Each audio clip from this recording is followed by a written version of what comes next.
Let me tell you about a king who should never have survived, a king who should never have ruled, a king who, by every law of nature and medicine, should have been dead before he turned 20.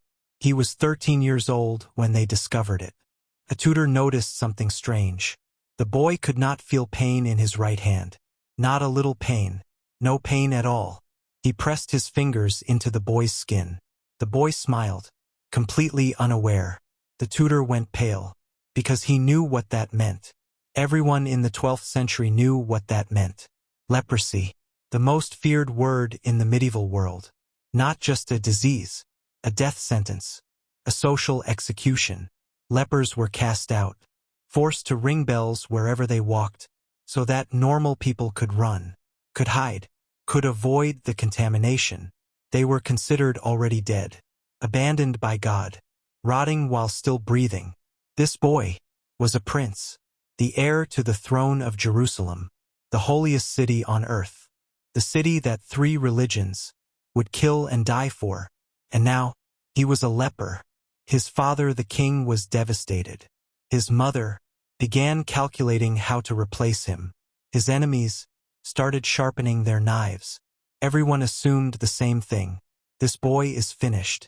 He will never rule. He will never fight. He will never survive. Everyone was wrong, dead wrong, because 4 years later, that leper boy was sitting on the throne of Jerusalem, a crown on a face already showing the first marks of his disease, wearing gloves to hide hands that could no longer fully feel, leading an army of knights, soldiers, and desperate men against the most brilliant military commander the medieval world had ever produced. Saladin, Sultan of Egypt and Syria, commander of a force that outnumbered the Crusaders 3-1, a man who had never lost a major battle, a man who had united the fractured Muslim world under one banner, under one vision, under one unstoppable purpose, to retake Jerusalem. And standing between Saladin and everything he had spent his life building toward was a dying teenager, a boy king, wrapped in bandages, barely able to hold a sword. What happened next was not supposed to be possible, not according to medicine, not according to military strategy, not according to any logic that any general or scholar of that era could explain. What happened next was one of the most extraordinary moments in the entire history of warfare, and almost nobody talks about it. The date was November 25th, 1177. The place was a narrow ravine called Montgisard, in the desert south of Jerusalem. Saladin's army was relaxed, spread out across miles of desert, moving confidently, unhurried, because why would they hurry? They outnumbered the Crusaders massively. Their scouts had reported the Christian forces were weak, divided, demoralized. Saladin had already begun planning what he would do with Jerusalem once he took it, and then something appeared on the horizon, a cloud of dust, moving fast, impossibly fast. And at the front of that dust cloud, riding hard, barely able to grip the reins with his damaged hands, was a 16-year-old leper king, who had absolutely nothing to lose, and everything to prove. What happened in the next few hours would echo through history for nearly 1,000 years. And Saladin, the man who had never been truly defeated, would remember this day for the rest of his life. Stay with me, because this story has only just begun. To understand what happened at Montgisard, you need to understand 2 men, 2 completely different worlds, 2 completely different destinies that were always, inevitably, going to collide. Let us start with the boy, Baldwin IV, King of Jerusalem, born around 1161, into a world that was already on fire. Jerusalem in the 12th century was not a peaceful holy city. It was a powder keg, a kingdom surrounded on every side by forces that wanted it.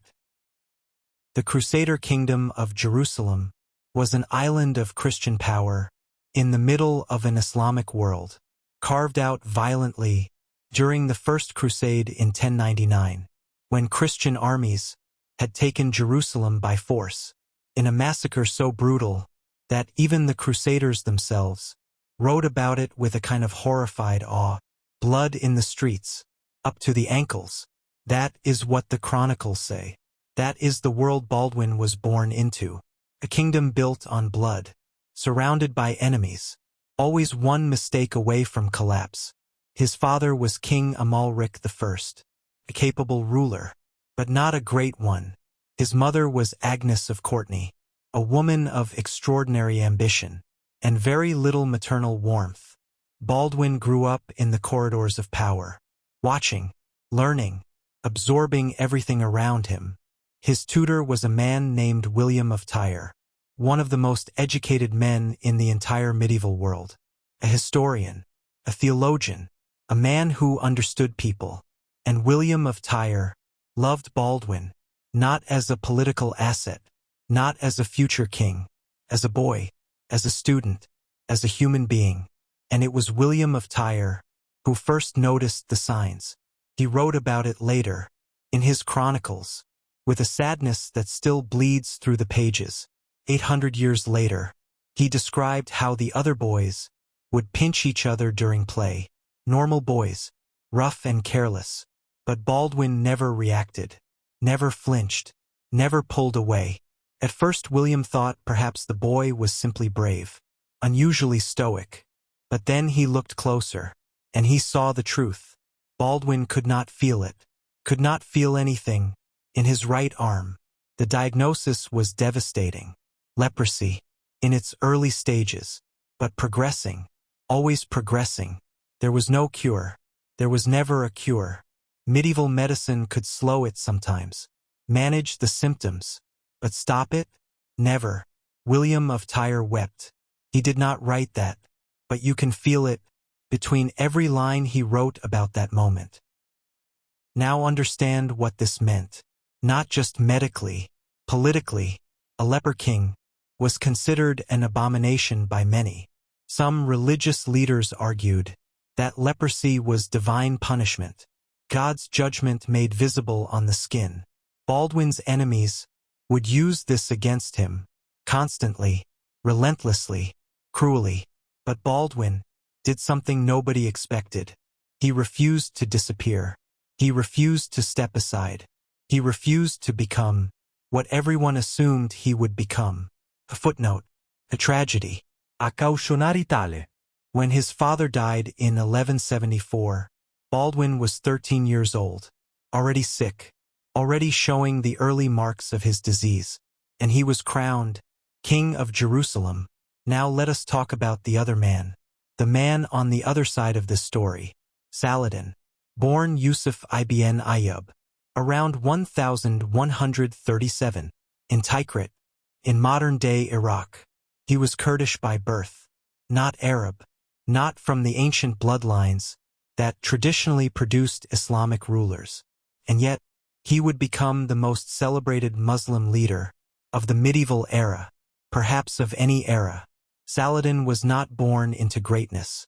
He climbed toward it, step by careful step, through military brilliance, through political cunning, through an almost supernatural ability to inspire loyalty in men.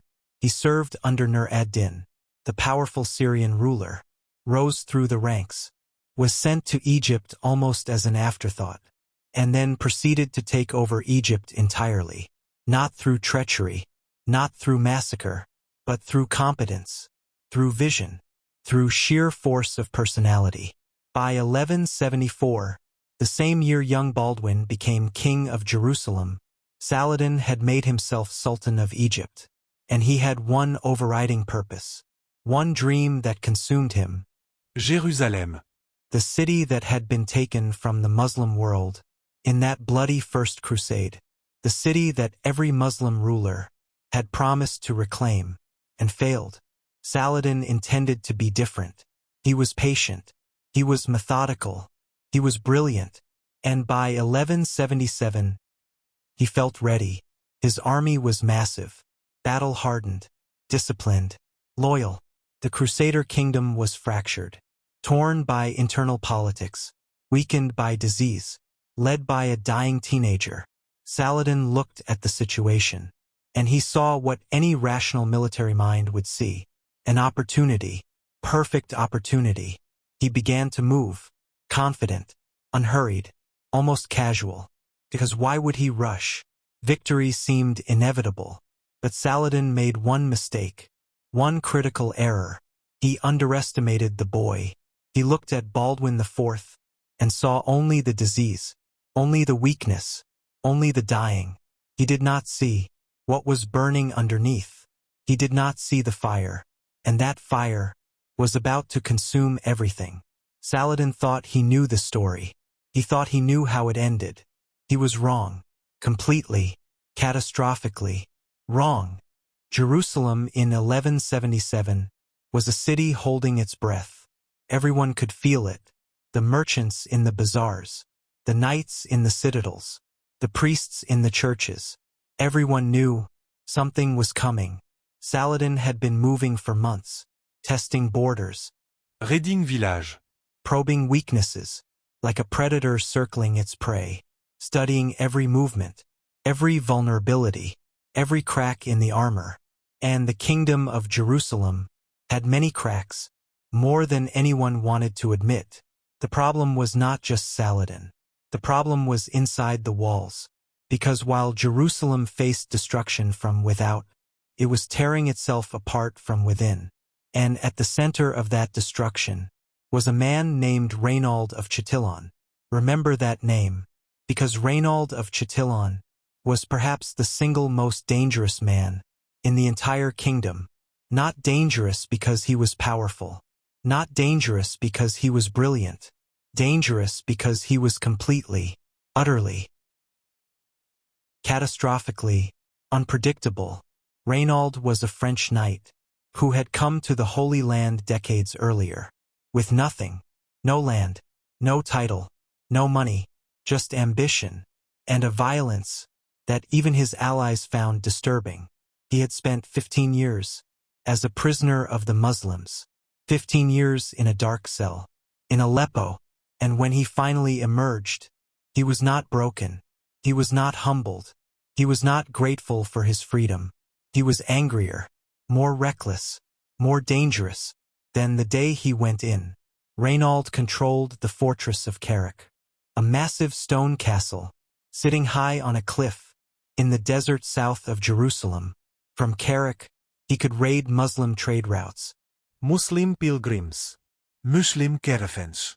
and he did, constantly, gleefully, without permission, without strategy, without any concern for what it might cost the kingdom.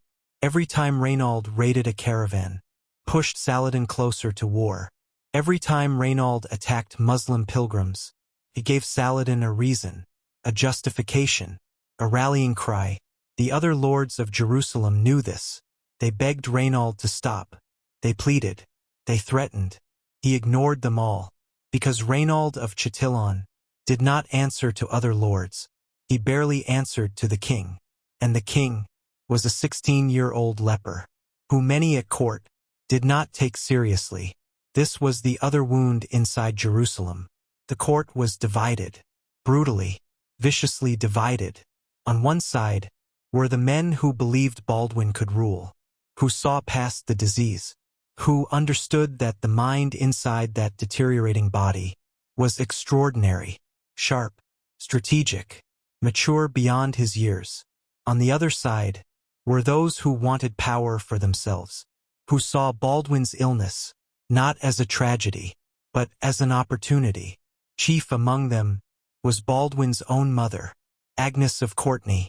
Agnes was a woman of extraordinary political skill and almost no maternal instinct. She did not see her son. She saw a throne. She saw a piece to be moved, a tool to be used. She surrounded Baldwin with her own allies, her own advisors, men loyal to her, not to him. She pushed for her daughter Sibylla to marry a man of Agnes's choosing, a man who would one day replace Baldwin on the throne. The court of Jerusalem was a nest of vipers. Every smile concealed calculation. Every alliance concealed betrayal. Every prayer concealed ambition. And in the middle of all of this sat Baldwin, 16 years old, his face already showing the lesions, his hands already losing sensation, his body already beginning the long, slow process of destruction. He wore gloves, always, in public, to hide what his hands had become. He wore long sleeves, to hide his arms. He smiled at court, listened to his advisors, watched his mother maneuver, watched Reynald provoke, watched Saladin grow stronger, and he understood something that many of the older men around him had failed to grasp. Jerusalem was running out of time. Not years, not months, weeks, because in the autumn of 1177, Saladin made his move. He gathered his army, 26,000 soldiers. Some historians say more. Cavalry, infantry, archers, a force so large that when they moved through the desert, the dust cloud was visible for miles.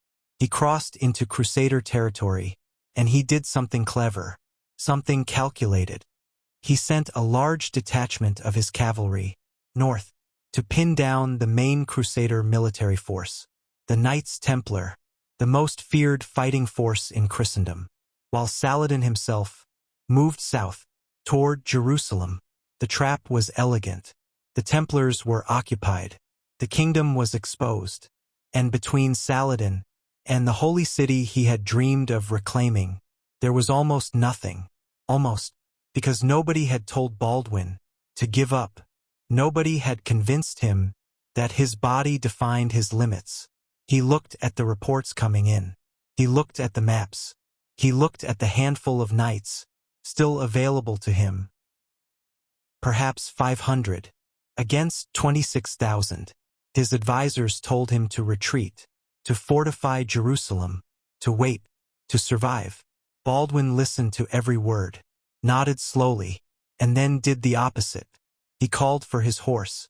He called for his army, such as it was, and he rode south, into the desert, toward the largest army he had ever seen.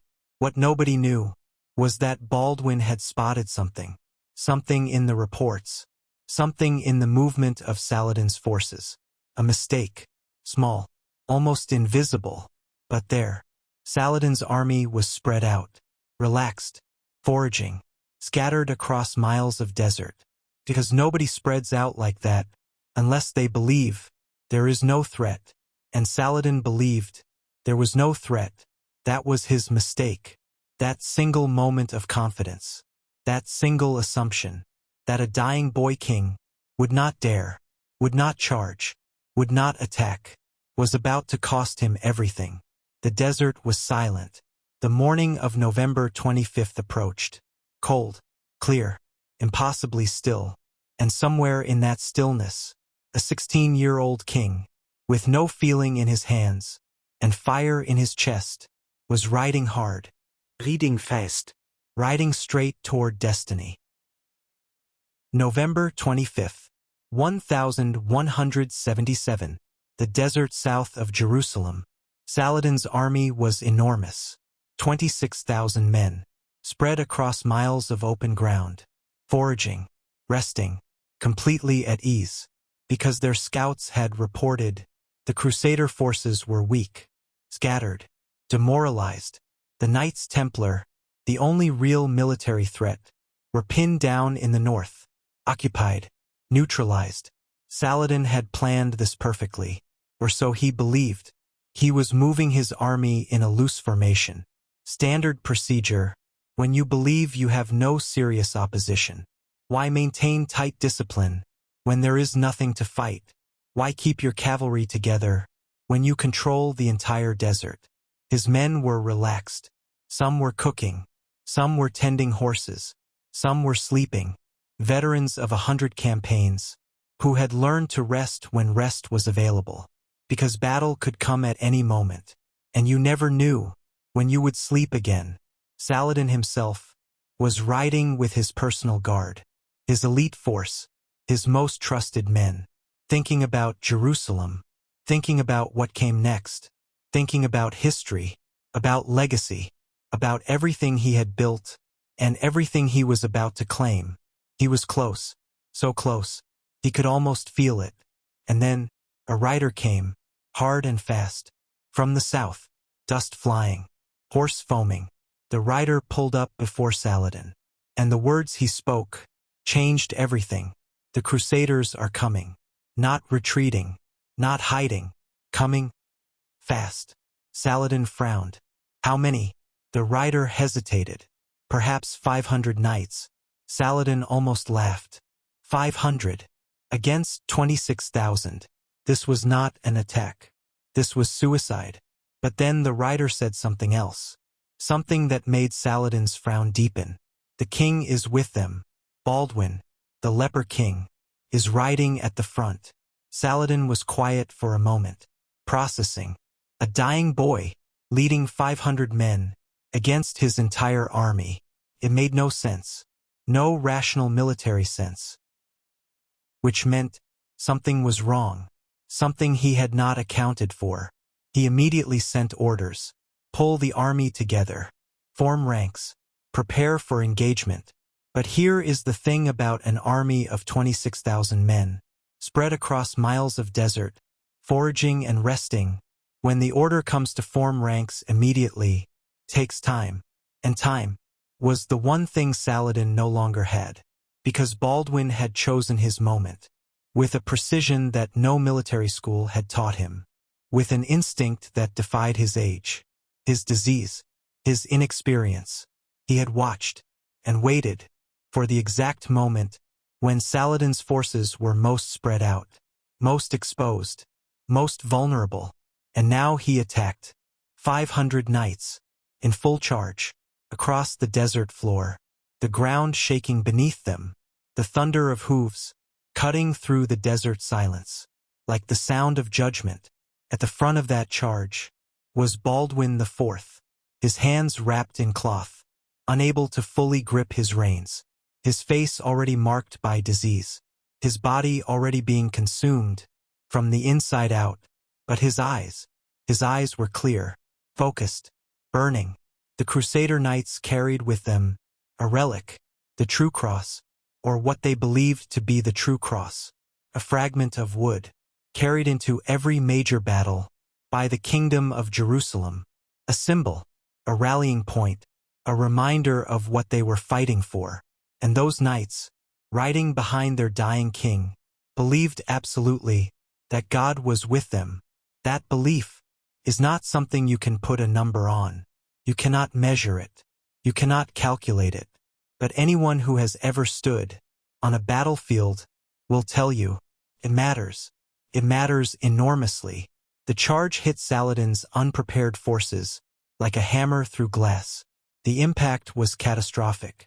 Persian and Egyptian soldiers, who had no time to form defensive positions, who were caught foraging and resting, were overwhelmed instantly.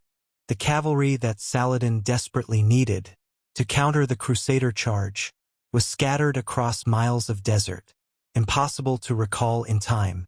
Panic spread, and panic in an army is more dangerous than any weapon, because panic is contagious. It moves faster than horses, faster than arrows, faster than anything. One man runs, then 10, then 100, then thousands, and suddenly, the greatest army in the Muslim world was not fighting, it was fleeing, running, abandoning weapons, abandoning supplies, abandoning everything, in a desperate race, to escape the impossible, to escape 500 knights, led by a boy, a sick, dying, unstoppable boy. Saladin himself barely escaped. Historical accounts say he fled on a camel, not even a horse, a camel, because his horse had been killed, or lost in the chaos. The Sultan of Egypt and Syria, the man who would one day retake Jerusalem, the greatest military commander of his age, fled on a camel, from a teenager. The Battle of Montgisard lasted only a few hours, but when it was over, Saladin had lost thousands of men, dead, captured, scattered across the desert. His supplies were gone. His equipment was abandoned. His reputation, for the first time in his life, was damaged, seriously, publicly, humiliatingly damaged. And Baldwin IV, the leper king, the dying boy that nobody believed in, rode back toward Jerusalem, victorious, against every odd, against every expectation, against every law of logic and medicine and military strategy. He had done the impossible. But here is what nobody tells you about what happened after. Here is the part that the history books skip over, that the documentaries leave out, that the movies never show. The victory at Montgisard did not save Baldwin. It did not cure him. It did not silence his enemies. It did not stop the slow destruction happening inside his own body. It bought time, only time, and time, for a leper king, was the cruelest gift of all, because it meant more years, more suffering, more watching his body fail, more watching his kingdom fracture, more watching the people he trusted betray him, one by one, by one. The real darkness was only just beginning.